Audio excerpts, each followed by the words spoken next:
ओम शांति। मित्रों, आज मैं आपको अध्यात्म के क्रम में संकल्प की शक्ति के बारे में बताना चाहता हूँ। संकल्प एक ऐसा माध्यम है, अगर ये पूरी तरीके से कर लिया जाए तो वो जीवन में सब कुछ प्राप्त कर सकता है। लेकिन ये संकल्प आत्मिक रूप से होना चाहिए, ना कि सिर्फ दिखाने के लिए।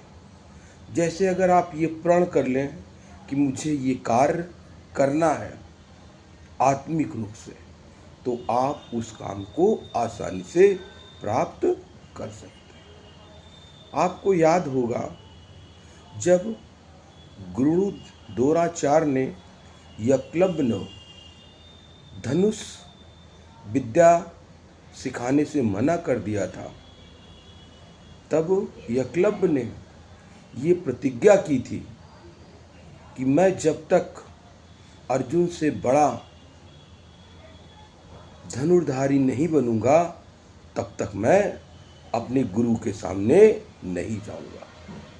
और उन्होंने गुरु की मूर्ति लगाकर एक अच्छी संकल्प शक्ति से बाणों का अच्छी तरीके से प्रयास किया और एक ही बहुत बड़े धनुर्धर बने। तो इसी तरीके से जीवन में बहुत उदाहरण हैं कि अगर आपकी संकल्प शक्ति मजबूत हो तो आप बहुत कर सकते हैं। संकल्प शक्ति मनुष्य को सदैव अपने विकारों से भी बचने का एक माध्यम है। अगर आप ये संकल्प कर लें कि हम अपने पास बुराई नहीं आने देंगे, इंद्रियों को बस में रखेंगे, लोगों के प्रति कभी भी द्वेष भावना नहीं रखेंगे, तो आप ये मान लीजिए ये कर सकते हैं। बहुत लोग ऐसे होते हैं जिनका काम दिन भर एक दूसरे की चुगली करना, दूसरे में सदैव बुराई ढूंढना। तो आप जान लीजिए, जब ऐसे लोग होते हैं उनकी संकल्प शक्ति जो है नकारात्मक की ओर जा रही है। तो जब इस तरीके की भी शक्ति होगी तो उनका सिर्फ नुकसान ही होगा।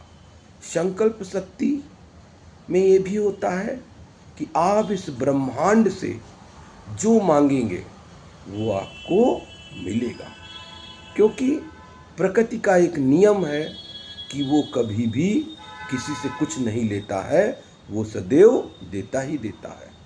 अगर आप ये संकल्प कर लें कि हमको ये चीज़ प्राप्त करना ही है, तो ये ब्रह्मांड आपको दिला के ही रहेगा।